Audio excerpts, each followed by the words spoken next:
ආයිබෝන් කියලා පිළිගන්නවා මගේ රසී ට්‍රැවල් YouTube channel එකට. ඔන්න ඉතින් අද මම ගෙනාවා ලස්සන වීඩියෝ එකක්. බලමු මේ වීඩියෝ එක. විශේෂයෙන්ම ඔයා ට්‍රැවල් කරන කෙනෙක් නම් ඔයා දන්නා ලංකාවේ තියෙන සංචාර ආකාර විස්තර ගොඩක් ඒ තැන් ටික කොහොමද කියලා අපි සාමාන්‍යයෙන් කැටගරි කරලා ගත්තොත් අපිට මොකද තියෙන ලොකේෂන් සහ ඒ අදාළ ස්ථාවරන පාරවල් ටික අපිට බලා ගන්න පුළුවන් නම් අපිට පුළුවන් YouTube ඒ අදාළ ස්ථාන වලට ට්‍රැවල් කරන්න යන්න. ඒ මම අද ඔයාලට කියන මේ වීඩියෝ එක ඒ පුංචි වීඩියෝ එකක් ඒ ගොඩක් ලොකු ප්‍රේ වලට මේ සංචාරක අංක 1 නකල්ස් කඳු වැටිය මහනුවර නගරයට ඊසාන දෙසින් මධ්‍යම පළාතේ මේ පිහිටා ඇත.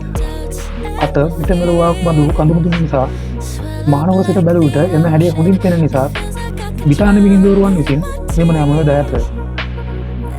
සිංහලවසියන් සාම්ප්‍රදාන කුලවලම කඳු වැටිය හඳුන්වන්නේ දුම්බර කඳු වැටිය ලෙසයි.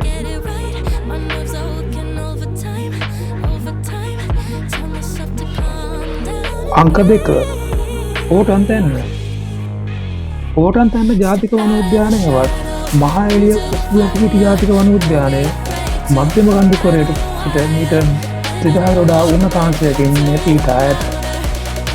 ඒ වාර්ෂික සාමාන්‍ය උෂ්ණත්වය සෙල්සියස් අංශ 16කි.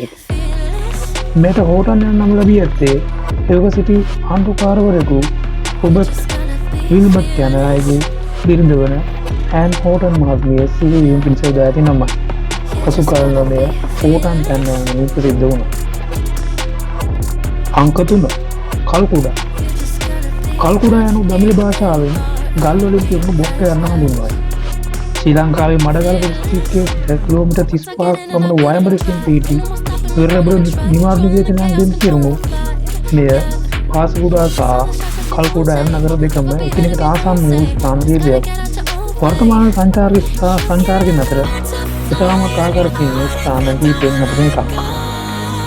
අංක 4 කල්පිටිය ස්වභාවික සුන්දරත්වයෙන් අනුව උත්තර ප්‍රදේශයේ පිහිටි කල්පිටිය සංචාර ව්‍යාපාර බහුල නොවන ප්‍රදේශයකි.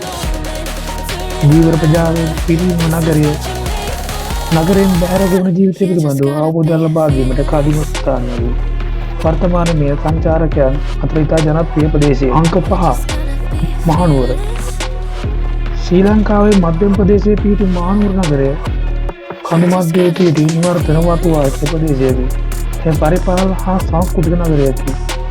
මේ ප්‍රධාන වශයෙන් සංචාරක කලාප කිහිපයකට බෙදී ඇත. එනම් මහනුවර නගරයේ පිහිටි දළදා මාලිගාව යන බෞද්ධයන්ගේ මුදුන් මල් කඩක් බඳු ස්ථානයකි.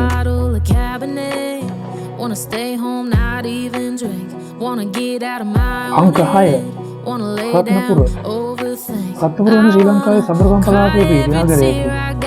ඇතුන් මෙය සිංහල රත්නයවත් මැණික්පුර යන හඳුන්වයි. හෙට රත්නපුර යන නම ව්‍යවහාරය වේ.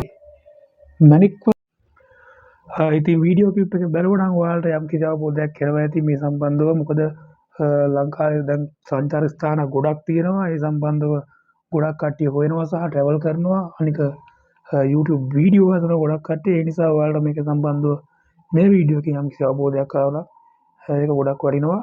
ඒ නිසා channel එක subscribe කරන්න, like කරන්න, share කරලා වීඩියෝ එක follow කරලා තියාගන්න. අපි ඉස්සරහට ලස්සන වීඩියෝ එකක් අරගෙන එනවා තවත්. ඔයාලා ඔක්කොටම සුබ දවසක්.